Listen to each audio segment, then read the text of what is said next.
Bonjour et bienvenue sur Fil Horizon, le rendez-vous des personnes qui aspirent à se libérer et ouvrir leur horizon.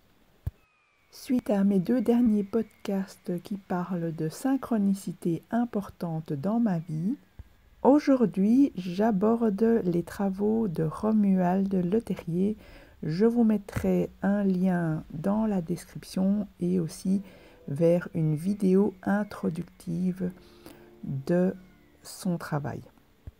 Romuald Le Terrier, pour celles et ceux qui ne le connaîtraient pas, est un chercheur indépendant en ethnobotanique et spécialiste du chamanisme amazonien. Au début des années 2000, il s'intéresse à l'univers visionnaire du chamanisme. Que se passe-t-il dans cet univers onirique conscient? Était-ce une réalité ou une illusion créée par la consommation de substances dites hallucinogènes? Pour ma part, la raison du choix de mon sujet d'aujourd'hui est de vous questionner sur votre futur. Quel est l'horizon que vous voyez pour votre futur? Qu'y a-t-il dans votre horizon? Dans mon expérience, vous savez que mon horizon a été un certain temps obstrué par le concept de flamme jumelle et il s'est ouvert le jour où je me suis départie de ce concept. Tout le propos de ma chaîne vise à ouvrir votre point de vue sur cette expérience exceptionnelle qui se produit actuellement dans votre vie. De la façon où je l'aperçois, il s'agit d'une expérience initiatique qui sert à déconstruire toutes nos croyances limitantes à travers lesquelles nous avons expérimenté la vie jusqu'à présent. Donc, pour faire grossier, je dirais que il y a eu une sorte de lavage de cerveau que nous avons subi, si nous pouvons dire, de par notre environnement, notre entourage, tous nos conditionnements éducationnels, environnementaux, sociaux, religieux, etc. Ce parcours de flamme jumelle, pour moi, manifeste la nécessité d'un retour à soi, à sa véritable nature, à son essence et à son âme. Sur ce chemin initiatique, il est donc important d'être vigilant aux discours que nous allons rencontrer. Donc, s'il s'agit d'aller à contresens du lavage de cerveau qui s'est opéré dans notre première partie de vie, il ne s'agira pas d'aller se refaire un lavage de cerveau à l'envers par d'autres concepts. Car comme je vous le dis dès le départ sur ma chaîne, tout concept enferme. Pour vous résumer ma démarche, eh bien, depuis que j'ai pris connaissance de ce parcours de flamme jumelle, je me suis intéressée aux différents courants qui existaient sur le net et à travers la littérature à propos des flammes jumelles ou des âmes jumelles. Et donc, j'en ai fait une sorte de synthèse, c'est-à-dire que je n'ai pris que ce qui m'intéressait et c'est de cela que je témoigne aujourd'hui. Donc, je vous démontre le résultat que cette synthèse apporte dans ma vie. Cependant, durant tout mon parcours, celui-ci a été chapeauté par mes propres croyances qui se basent sur un savoir transmis par mes parents spirituels qui seraient plutôt des valeurs de cœur universelles. Ce que j'essaye de transmettre, c'est que tout ce que j'ai entendu ou appris à propos du sujet des flammes jumelles n'a jamais surplombé mes connaissances des lois universelles de la vie. Et lorsque vous croyez que les flammes jumelles, c'est quelque chose d'à part, qui ne correspond à aucune règle universelle, eh bien, ma foi, j'ai aucun souci avec ça, pourvu que votre réalité corresponde à vos aspirations. Et lorsque je vous partage mon expérience, ce n'est pas à titre comparatif, mais c'est pour pouvoir dégager des mécanismes et la mécanique que j'ai aperçue qui est sous-jacente. Donc, je ne suis pas en train de dire que les signes qui importent dans votre relation devraient ressembler à mes signes. Pas du tout. Donc, chacun verra les signes selon son système de croyance. Le plus important pour moi étant la manifestation dans la réalité. Si par exemple les heures miroirs sont importantes pour vous, eh bien, pourvu qu'elles manifestent l'amour dans votre cœur et dans votre vie, eh bien, il n'y a rien de plus merveilleux que de pouvoir vivre cette expérience. Mais si c'est pour relever des heures miroirs sans vivre pour autant l'amour qu'il y a dans votre cœur, eh bien, je me poserai quelques questions. Pour résumer cette petite parenthèse, ce n'est pas de trouver des similitudes ou des rapprochements ou des comparaisons à faire avec mon expérience qui importe, mais bien sûr, votre réalité. Que se passe-t-il dans votre réalité? Et c'est pour cela que je vous introduis maintenant au sujet des synchronicités qui permettent de se souvenir de son futur. C'est une expression un peu curieuse et qui a l'air dyslexique, mais c'est ainsi que nous enseigne Romuald Le Terrier les connexions entre notre réalité, notre passé, notre présent et notre futur. Romuald Le Terrier, à travers le chamanisme amazonien, nous met en lumière que les visions collectives pratiquées sous la consommation de l'ayahuasca permettaient d'accéder à un futur. Il se questionne alors pour savoir comment cet univers visionnaire permet d'accéder aux informations du futur. Suite à la matérialisation de l'un de ses rêves, il va comprendre que l'émotion générée par l'effet d'étonnement de voir cette concrétisation dans la 3D d'une vision onirique active une conscience, ce que moi je vous ai décrit plusieurs fois comme ma conscience pure, mon état de conscience pure lorsque je suis connectée en 5D à l'amour inconditionnel. Et donc, d'après les travaux de Romuald Le Terrier, cette conscience qu'il appelle extra-temporelle va avoir des répercussions sur le passé au moment du rêve.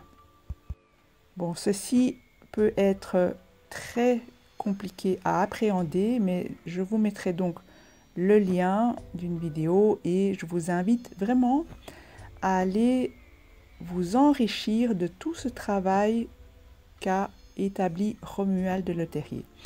Donc moi ce que j'aimerais c'est pouvoir vous le mettre en rapport avec toutes les anecdotes que je vous ai racontées de ma vie. Donc c'était chaque fois des anecdotes qu'on dira un peu de l'ordre du miracle où j'étais à chaque fois sidérée du résultat dans la matière. Et donc, de ce que j'en comprends de sa théorie, c'est que mon état de sidération crée dans un passé une information qui va induire mon futur.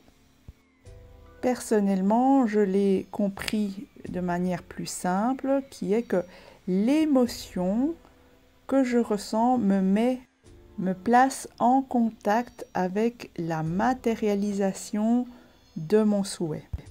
Et dans mon expérience, je suis parvenue à simplifier encore une étape de plus, c'est que même sans l'émotion équivalente à la réalisation de mon vœu ou de mon souhait, eh bien, j'arrive néanmoins à créer aussi ma réalité tout en lâchant complètement l'envie, le souhait, le désir de voir quoi que ce soit se matérialiser. Ce n'est pas antinomique avec ce que dit Romuald Le Terrier, si ce n'est que j'ai par exemple une anecdote à vous partager où là, j'avais pas spécialement d'émotion positive, au contraire, mon émotion était même négative et elle a quand même apporté le résultat positif. Il y a quelques années, mon vétérinaire m'a convaincu qu'il serait bien que je prenne rendez-vous pour faire détartrer les dents de mon chien.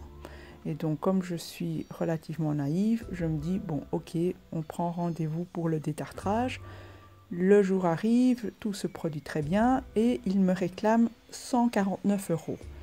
Et là, mais je suis sidérée et je n'en reviens pas. Vraiment, je n'en reviens pas que ça coûte autant pour faire détartrer mon chien alors que dans la nature, je me dis, mais finalement, aucun chien ne se fait détartrer.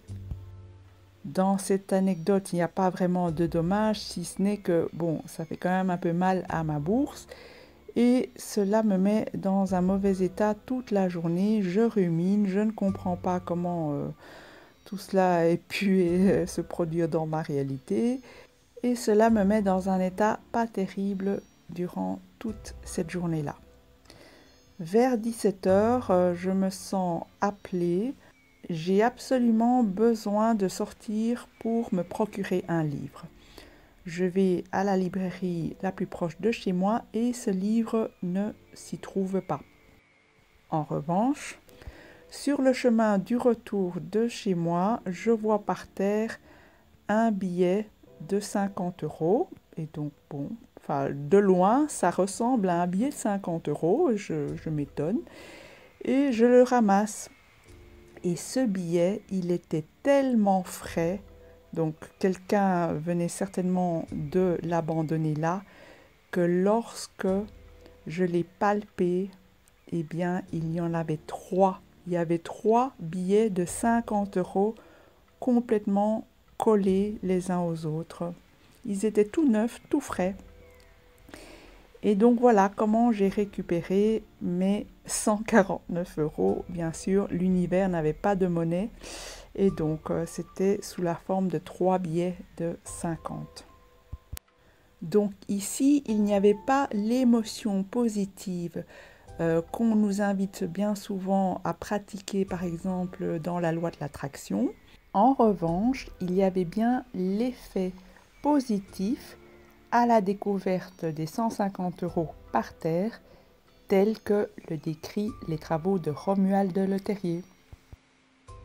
Reparlant de celui-ci, il croisera un moment le chemin du scientifique, donc du physicien Philippe Guillemant, dont les travaux confirment ceux de Romuald Le Terrier. Je vous invite aussi à aller vous informer au sujet de Philippe Guillemant et de tous ses travaux extrêmement intéressants. Je vais tâcher de vous en faire un résumé, attention uniquement en ce qui concerne les phénomènes de synchronicité qui nous intéressent et que je vous ai partagés. D'après Philippe Guillemant, le futur est déjà réalisé. Il est aussi précis que ce que nous sommes en train de vivre là, dans l'ici et maintenant. Cela me fait penser à mon idée lorsque je vous partage que je me connecte en 5D, là où pour moi tout est déjà réalisé. Philippe Guillemant dit que si nous avions du recul, nous pourrions le voir. Donc, si nous pouvions avoir le recul sur la ligne du temps, nous verrions que le futur est déjà réalisé. D'après lui, nous allons vers le futur, mais celui-ci vient aussi vers nous pour influencer le présent. Et donc, comment se crée le futur dans ce cas-là? À partir de nos intentions, donc ce que nous projetons, et à partir de nos attentions, donc les choix que nous faisons dans le présent. C'est là où se trouve notre libre arbitre pour façonner le vivant. Pour moi, la difficulté ne réside pas dans la pratique, puisque j'ai remarqué dans ma vie qu'elle est quasi systématique. Donc ma vie est une sorte de succession de miracles. Mais donc la difficulté réside plutôt dans notre conditionnement.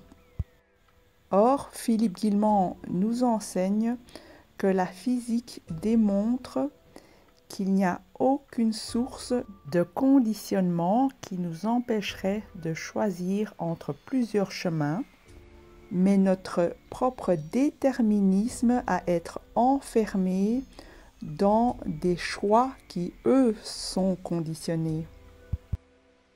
Et sur ce parcours, rares sont ceux qui feraient du hors-piste, qui quitteraient le sentier juste pour vérifier si la magie de la vie n'opère pas ailleurs que là où on nous l'indique, et y compris sur le parcours de flammes jumelles. Et moi, une de mes spécialités, c'est de faire du hors-piste, justement. Alors, à travers ma chaîne, mes propos et mes partages, je vous invite à prendre toujours de la hauteur et du recul pour pouvoir vous libérer de ce qui est enfermant, pour voir la magie opérer. Dans ce contexte de pandémie, une des figures que j'admire le plus, c'est le professeur Raoult, qui vient avec un antidote ultra simple qui existe, qui est testé et qui fonctionne. Et au-delà de lui, tout un chahut et tout un vacarme social et politique à propos de son remède, de son choix thérapeutique qui fonctionne très bien, mais qui dérange tout le monde. Pourquoi je viens avec le professeur Raoult? D'abord parce que j'admire l'homme, le scientifique et sa position sociale, donc son discours qui ne change pas et qui est transparent et intègre à mes yeux.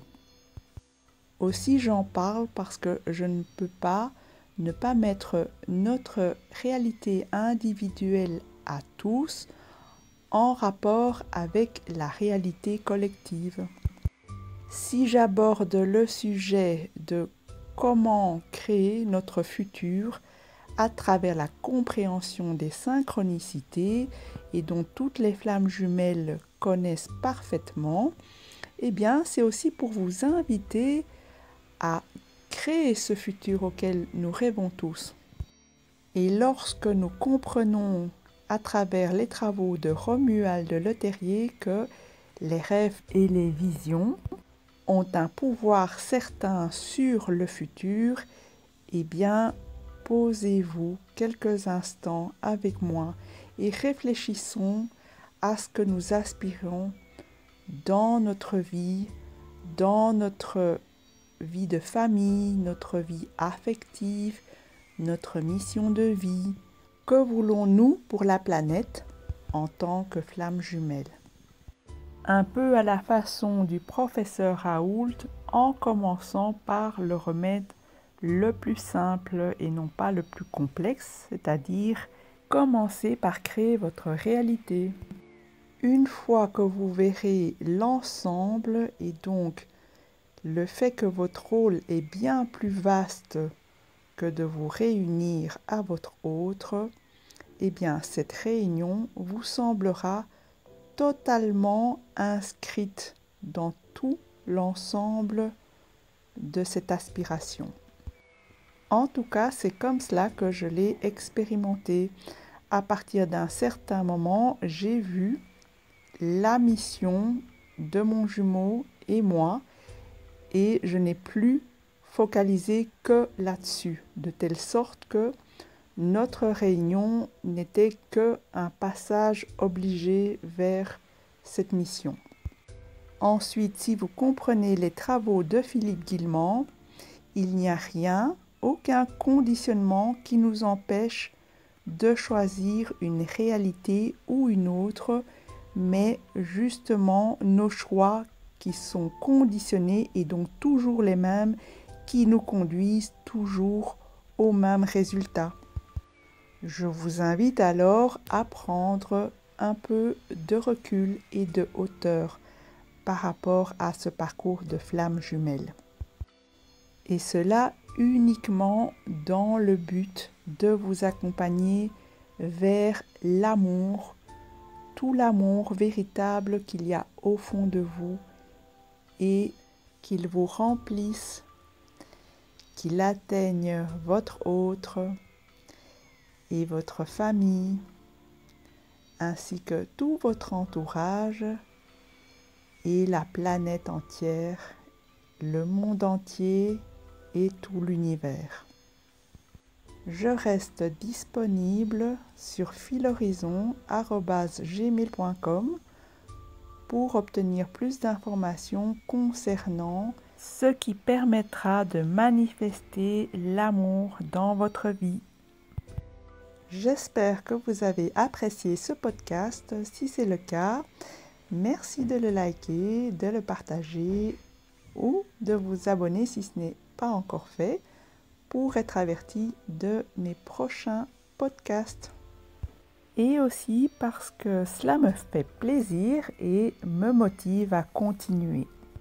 Prenons de la hauteur et créons notre futur pour ouvrir notre horizon. Au revoir et à bientôt.